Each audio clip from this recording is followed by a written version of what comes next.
Day 2 of the combine is in the books. We saw the safeties, the corners, and the tight ends perform, and I'm here to give you my winners and losers from here at the combine. Special thanks to our friends over at Underdog Fantasy for sponsoring today's video. Guys, right now, you can pick higher or lower on 40 times, and we're about to get the running backs and the wide receivers running tomorrow. Man, get in on that. Download the app and sign up using promo code Broshmo. More on them a little bit later. Let's get into this sucker. First and foremost, I want to talk about some of the guys who did not participate.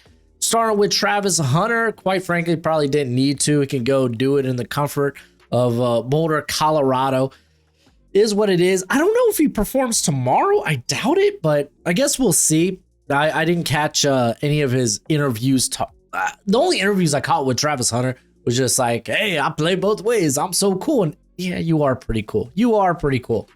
Will Johnson crushed my heart, crushed my soul. Didn't perform today. Didn't work out. And the length wasn't sub 30 inches, which is typically, that's when we're in the danger zone, sub 30 inches, which we'll talk about with Jahdae Barron, who, he had himself a day. But he ends up having, 30 and an 1/8 inch arms. So, I mean, at 6'2", I'm sure the wingspan's probably nicer than the actual arm length. Really wished he performed. I hope the medicals check out well with him, but it just made me sad. Zaire Thomas, I believe, only did the field drills. Let me just go confirm. Oh, he did the broad jump, random, but he did the field drills and he looked all right. I mean, okay. I thought he looked pretty solid. I still have some concern because when he does backpedal, I get it. What is he? 6'1". He's a little high hipped, so it doesn't really sink down low. So it can look choppy here and there, but I think he moves well despite that. But some people are like, oh, he's corner 3 in this class and he's a first rounder. And I'm just not on that boat.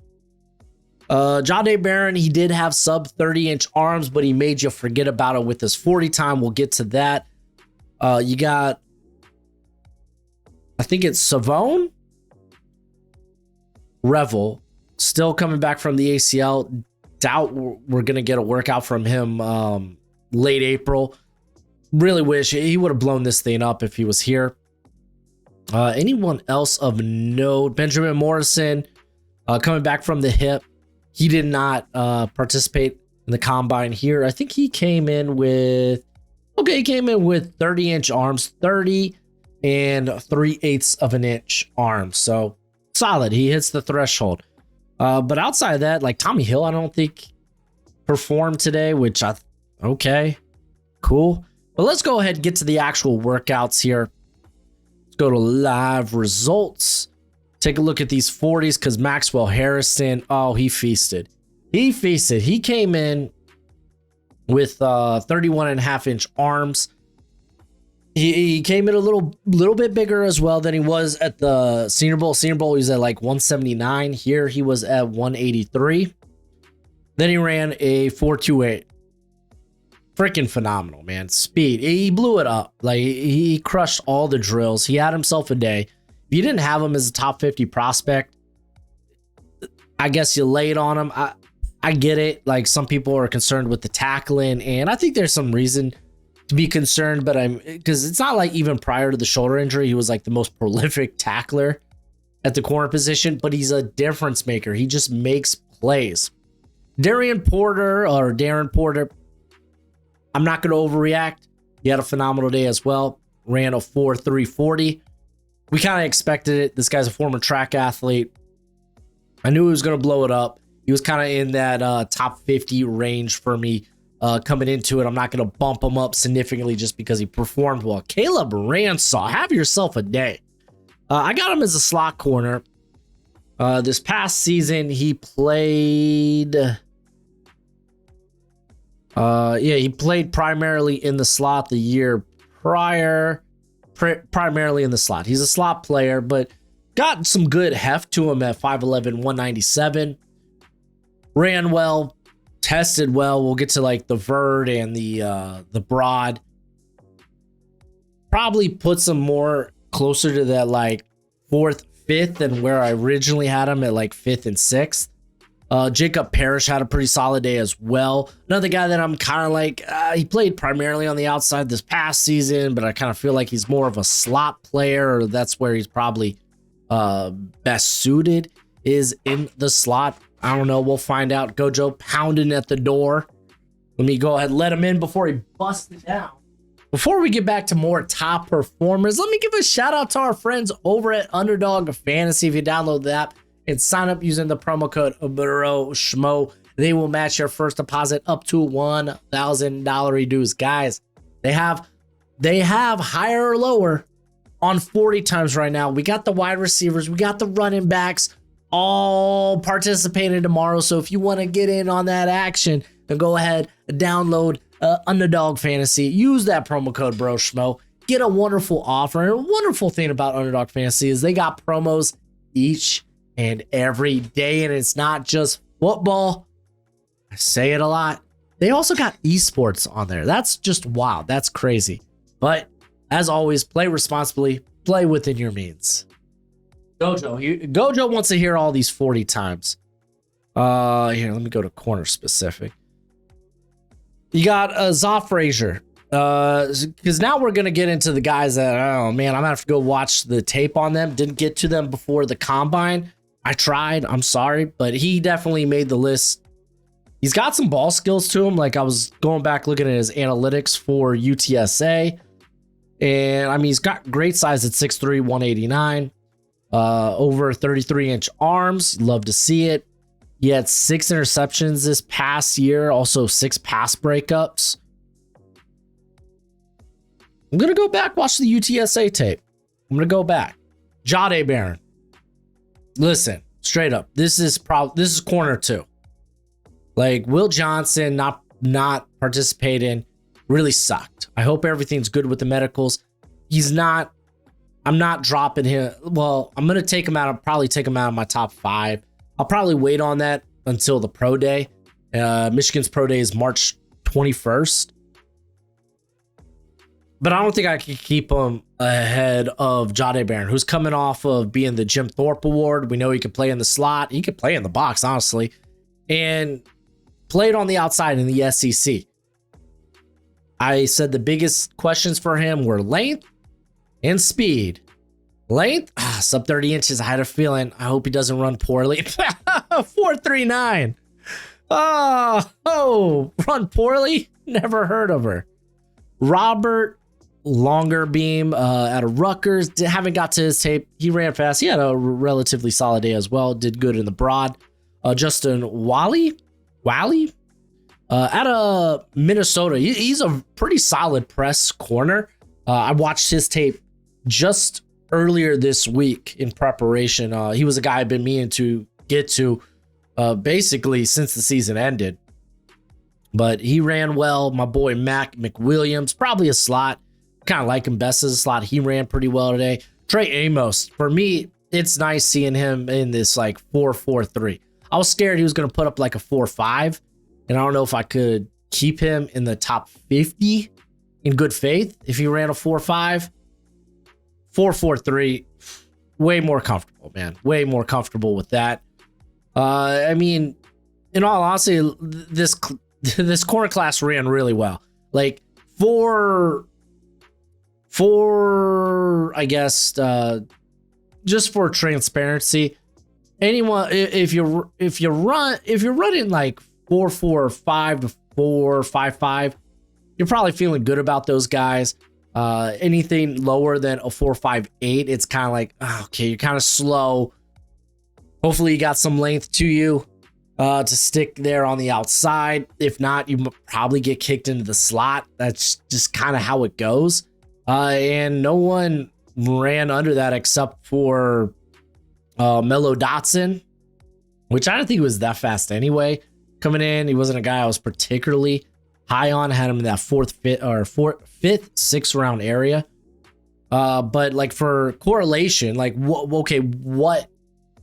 correlates to the NFL from the combine? It's length and it's 40 time.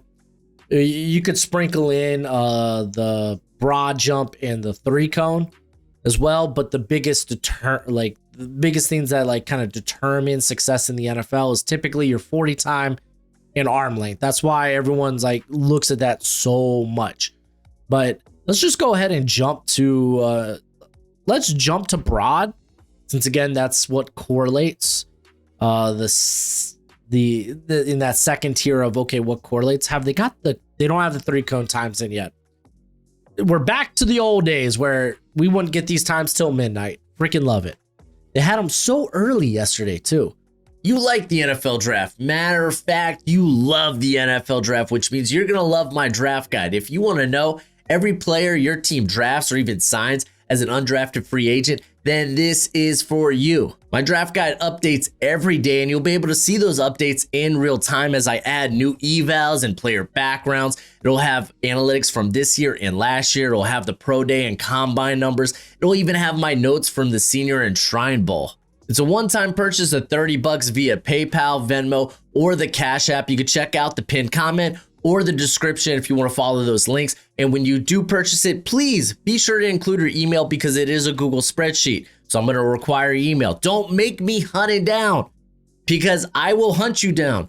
I will find you and I'll make sure you get your money's worth. Anywho, thanks for supporting the channel. Robert Longerbeam, again, he excelled at this, man. He had the highest among the corners with 134 inches. Typically, what you're looking for, anything over 128 inches is in that higher percentile. Anything lower than 116 inches is not. We only had 2 guys that did that, and it was, I believe, it was Zy Alexander from LSU and then Dorian Strong from Virginia Tech. Though Strong did run faster than anticipated. So again, not the end all, the be all. He's not going to see any significant movement either way, probably on my rankings. Darian Porter, again, another freak in this, ended up getting 131 inches in the broad. Maxwell Harrison, again, had a big day, 129 in the broad, as well as Jacob Parrish, man. Parrish looked nice. Ransaw looked nice. You just had really good performances. Let's jump to the vert as Ransaw ran away with it with 40 inches with the vert. What numbers are you looking for? Anything higher than, I believe it's 39 inches. Yep, 39 inches is considered higher percentile, elite. The only 2 guys to do that were Ransaw and Harrison. The lower one is 33 inches, which we actually had from quite a few guys. Let's just go down to the bottom of the list here.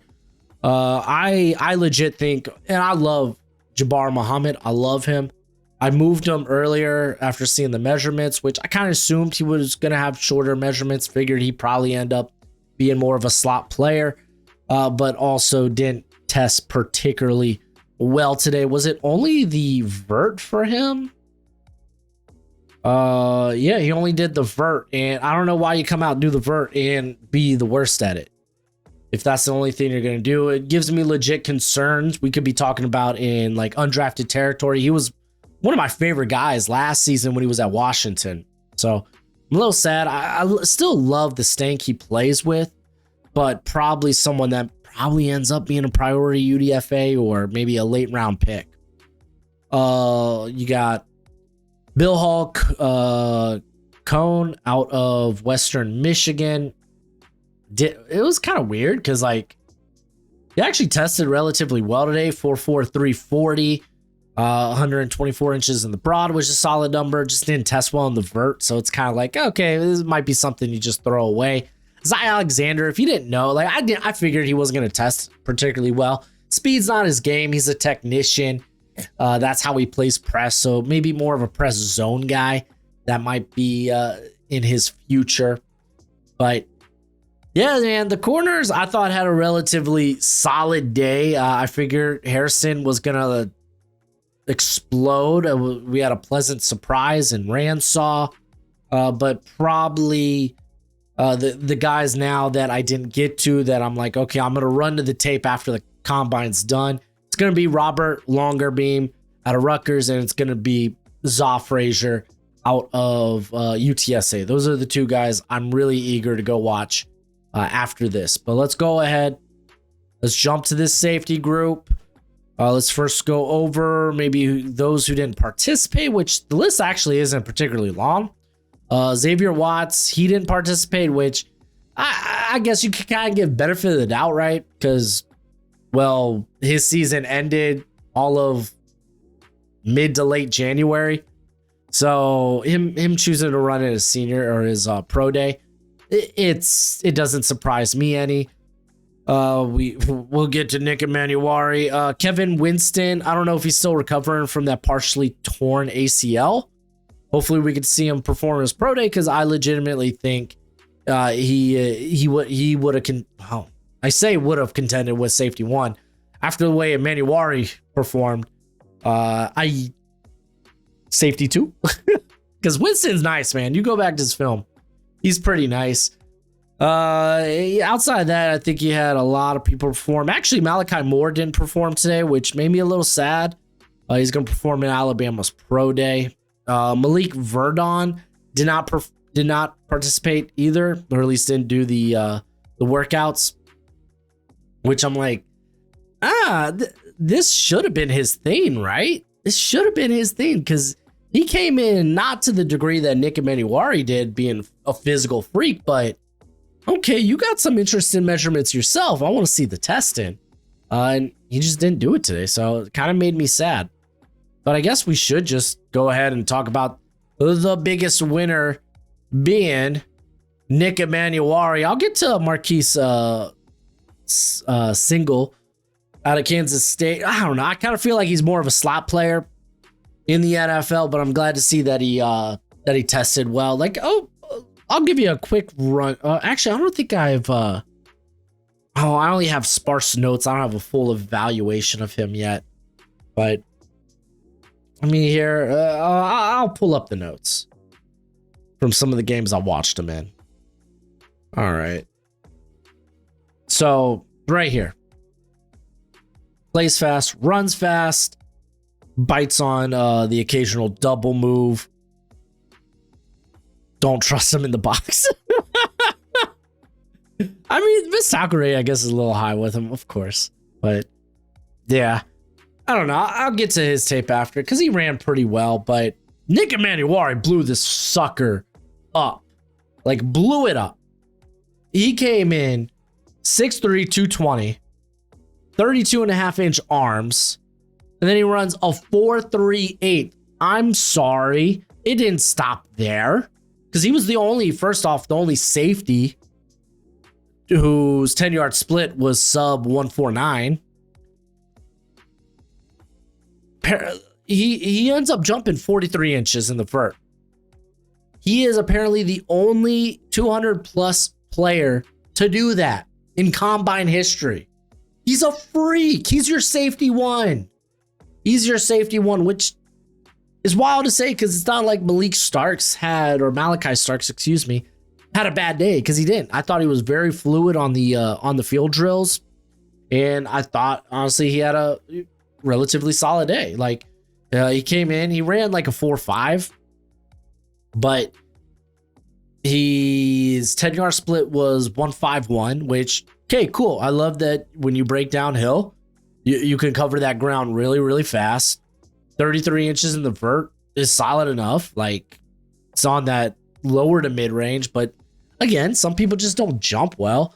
And I mean, yeah, the tape this year was a bit more risque, didn't take necessarily the best angles, got toasted a little bit here and there, and it's opened the door for Nick Emanuari, who's just an absolute unit. Kitten Crawford. I haven't watched him. Coming in, he is 5'11", 202.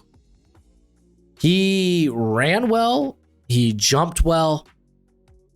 He's the guy among the safeties here that I'm like, okay, I'm going to go back and watch some Crawford. Kitten Crawford. Apparently he was a former Texas recruit, which, okay, cool. I like it. Billy Bowman had himself a good day too, which, I mean, he's kind of like, he's fighting against the grain here, Because you look at the measurements with him, 5'10". I think he was 190 at the combine, but he was 198 at the Senior Bowl. And again, if you're looking at my draft guide, I usually just take the better measurements. That's typically what a lot of scouts do, or a lot of NFL teams. They just take the best numbers, the best measurements, and assume that you're at your best, you're that guy. So I kind of do the same thing, been doing the same thing for years now. But 30 inch arms? 29 and 3/8, not even 30-inch arms. But he ran really well. He came up looking explosive in the broad and the vert. Good day for him. Good day for Andrew Makuba. Ran a 4.45. I believe that's the only thing he did today outside of field drills. Love to see it. Love to see it. Few other guys to note here. Craig Woodson, I just did his eval Tuesday or Wednesday. I didn't think he was particularly athletic. Again, I could just pull up his eval here and read it to you. Here we go. More quick than fast, though. Ran pretty fast. What was his actually 10-yard split? Yeah, 153. So no, he's just particularly fast. But I had him as more quick than fast, but a very smooth mover and a very cerebral player. I'm just saying all these words that apparently I gotta go back and take my English courses. What can I say? I just didn't love him against the run. I didn't think he was no, that's not true. He was he's willing to put his nose in the action, but when he has to face physicality, whether it's a blocker at the second level or a tight end or a larger pass catcher, I thought he always came up short. I just did. What were his measurements? 6 foot, 202, and then he had 30.5-inch arms, which is in the lower percentile, small hands as well. RJ Mickens, dude, he had himself a day. Let's actually just jump to the was it the vert? Look at these numbers. So Nick Emmanuel already talked about it. 43 inches in the vert. Kitten Crawford, 41.5 in the vert. Up there is Mickens. I actually really liked Mickens' game, but I kind of viewed him as this like mid to late day 3 player, because you watch him on film and it's like, yeah, he's just a good player. He's got some versatility in the defensive backfield as well. But there was nothing that really like stood out, Nothing jumped off his tape. It was like, oh man, I think this guy's got day 2 potential. And I'm probably going to stick to that, but he is going to move up in day 3 for me, because it was a good performance by him, man. And if I'm going to be honest, some of the safety group, like, it was fine. I just don't think there was a ton of fireworks, and it was because it just wasn't a ton of fireworks. It just wasn't. And that's kind of this safety class. Like, you got some top level talent that's like freaky or really good, and then it's just like pretty fine throughout, but I don't like love it. Like, if you want to get into some of the guys that are like slot options, like Sebastian Castro, Jordan Hancock, it's like, okay, then it's like, yeah, you got some like late day 2, early day 3 guys there, but it's like, it's a relatively fine class. I guess that's what I'm trying to say. It's pretty top heavy though. But Mickens, I thought, made himself some money. He's probably going to be a top 10 safety for me. He probably is. You got Jonas Sanker, who I thought looked pretty darn solid. He's probably going to go in that like late day 2, early day 3. Who he came out and showed some speed. He ended up running a 4.48. Freaking love that, because I view him very much as a box safety only, and he's probably the only box safety only prospect that I'm like, I might be willing to spend a 3rd round pick on.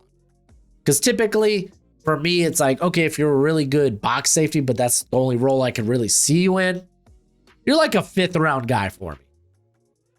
You watch Sanker, man.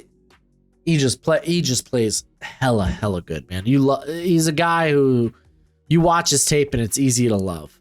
It's Easy love. By the way, Sebastian Castro, let's just go ahead and talk about it. Wasn't a great day, but we knew he wasn't that athletic. Like, the first negative I wrote about him during the summer was goodish, not great athlete. Also very old. He's going to be 25 halfway through his rookie year. So we kind of already knew that. Again, this is about when it comes to the combine, when it comes to these numbers, you're not really moving guys drastically up and down the board. Unless it's oh, you ran fast here. Why didn't I catch that on tape? I need to go back to the tape. Or, oh, wow, you ran slower than I anticipated. Why is that the case? I need to go back to the tape. Unless it's oh, I need to go back and check the tape type of moment, and we're going to move these guys around. You might be bumping guys up maybe 10 to 15 spots at the most based on some of these combine performances. But let's do a quick little glance here. Oh, we got some 3-cone times. That means we got corner times too. Oh, yes. All right. Let's dip into this sucker. Let's finish off safeties, and then we're going to round back to the corners because we just had some of the 3-cone times come in. All right. So when it comes to safety, okay, Malik Verdon, you're going to be doing the agility drills? Okay.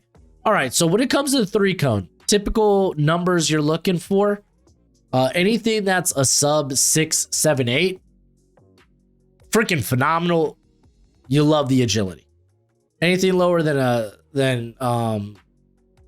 720, it's okay, you're on the lower end. Maybe you don't move sideways to sideways. Maybe the change of direction just isn't great.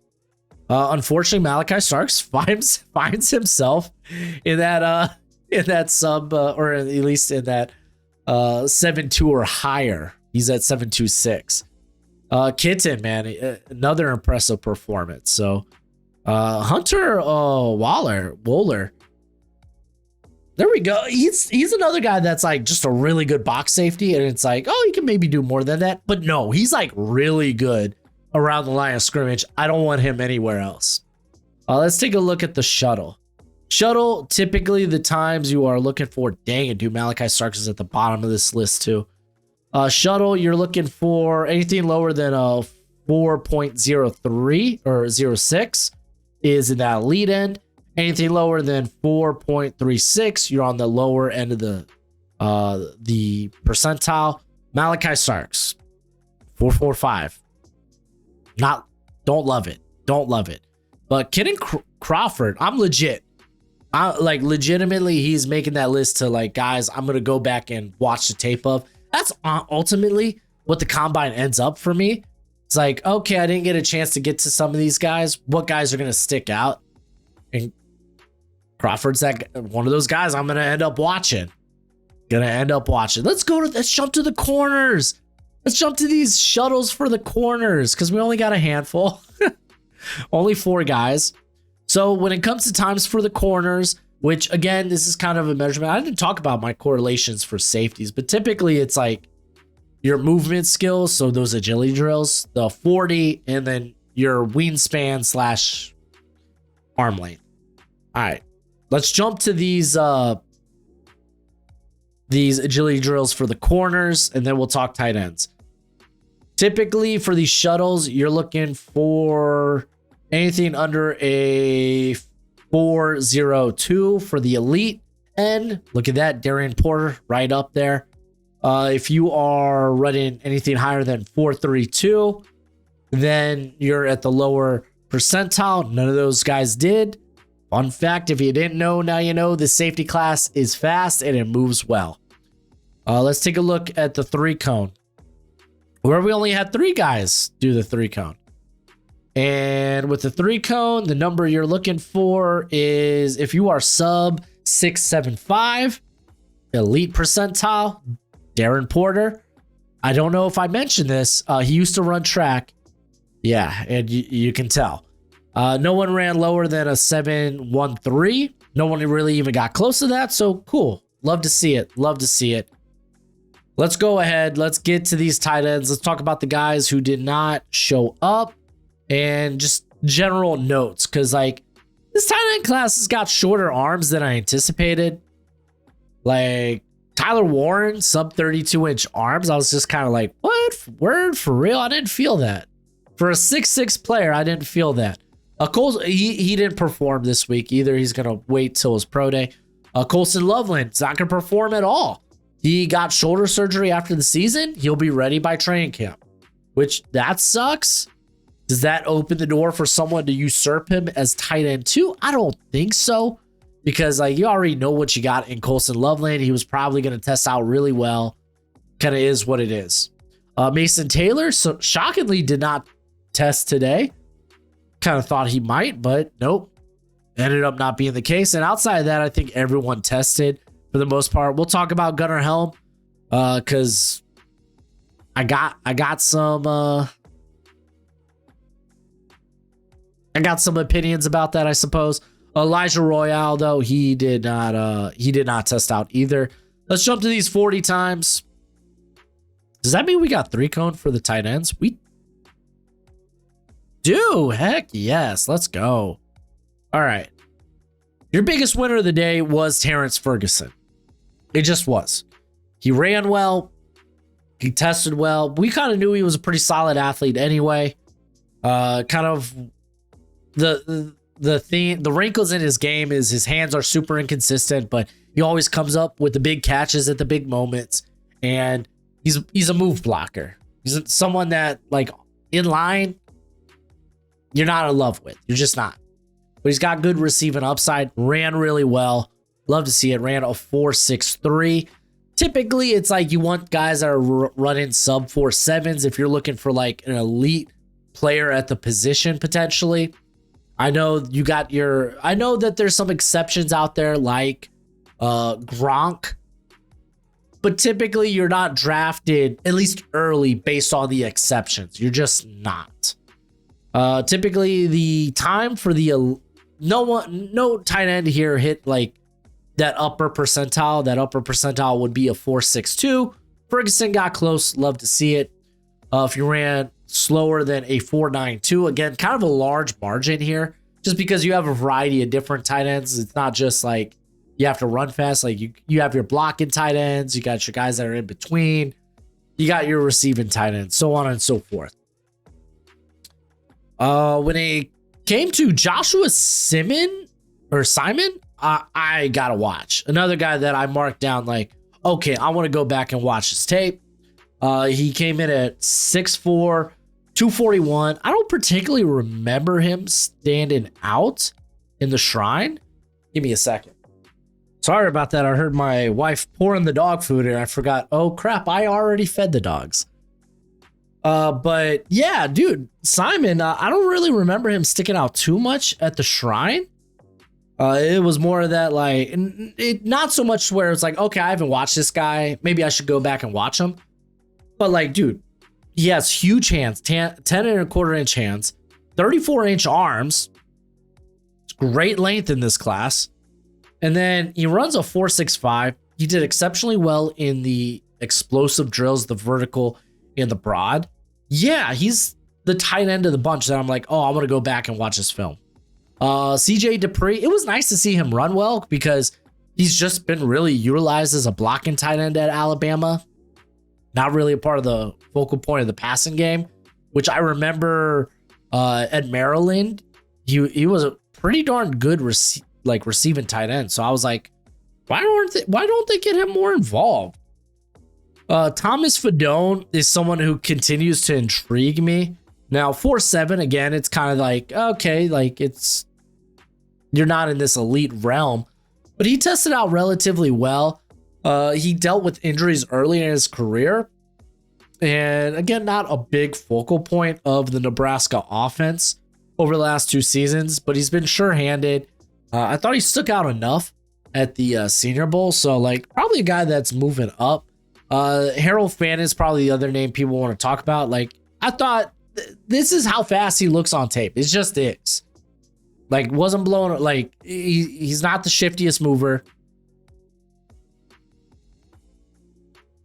Yeah, we'll go with that. He's got stiff hips, so it's not like the most crisp routes.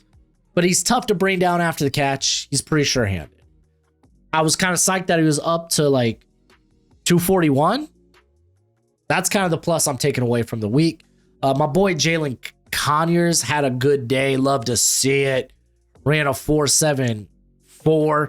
We're going to get to the agility drills, which he did really well. If you're unfamiliar with him, he kind of played like a Wildcat quarterback this past year at Texas A&M or Texas Tech. What was his receiving numbers on the year? Yeah, he ended up only getting like 320 yards. Let's see. I just want to pull up specifically what he did this year. Yeah, he only had 3 starts, but like I remember in goal line situations, he was taking the snaps. Mitchell Evans, like I'm just happy he ran. He's a cat that honestly came in with shorter arms than I expected, but it's fine enough. I thought he tested out well.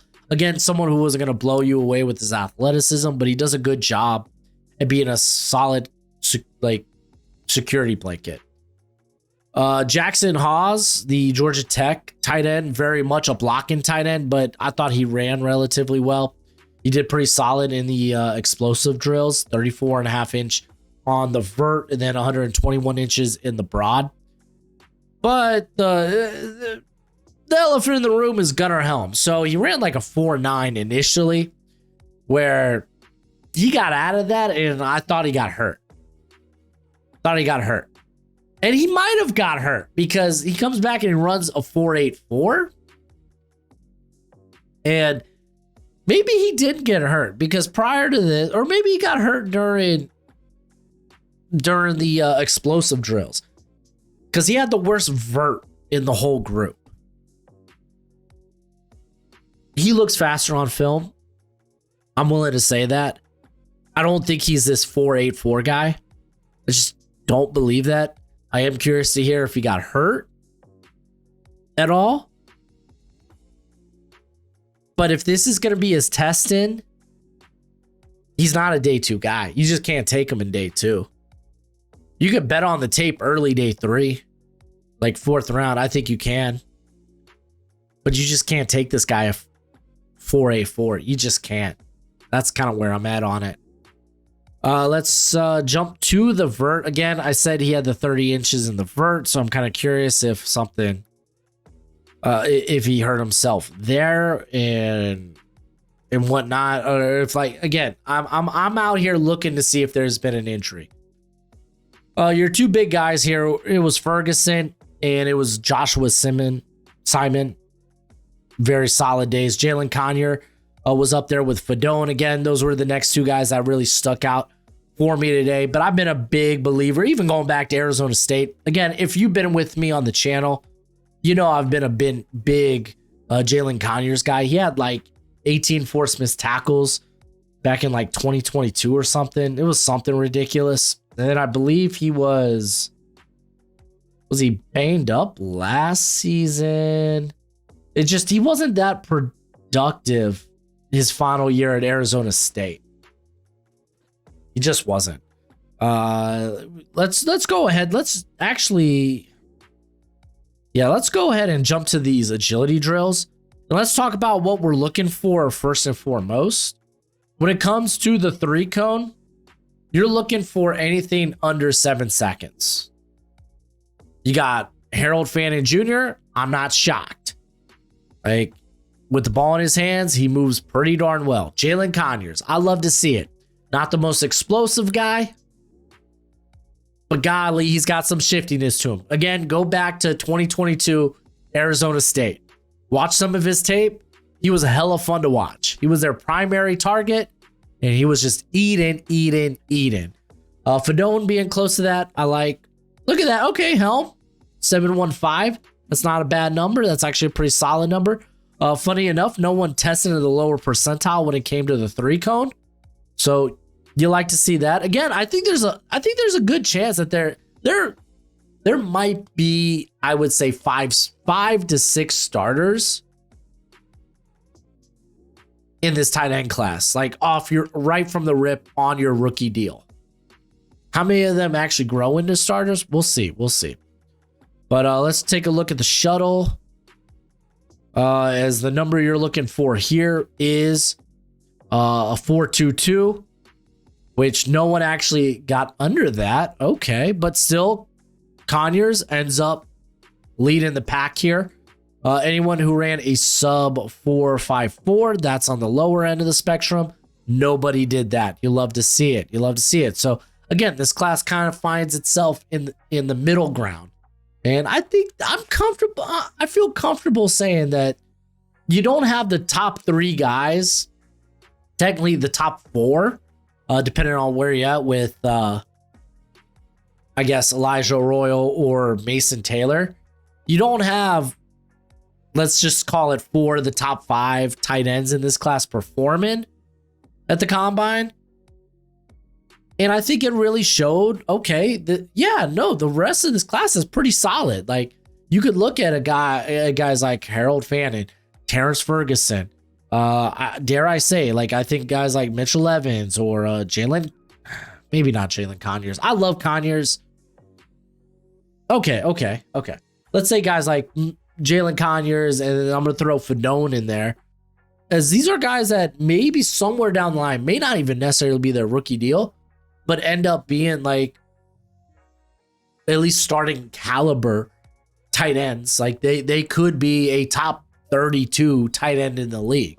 I can see it for this class. They got a lot of solid players, but I guess the biggest thing coming out of it is like, did Gunnar Helm get hurt? Kind of curious about it.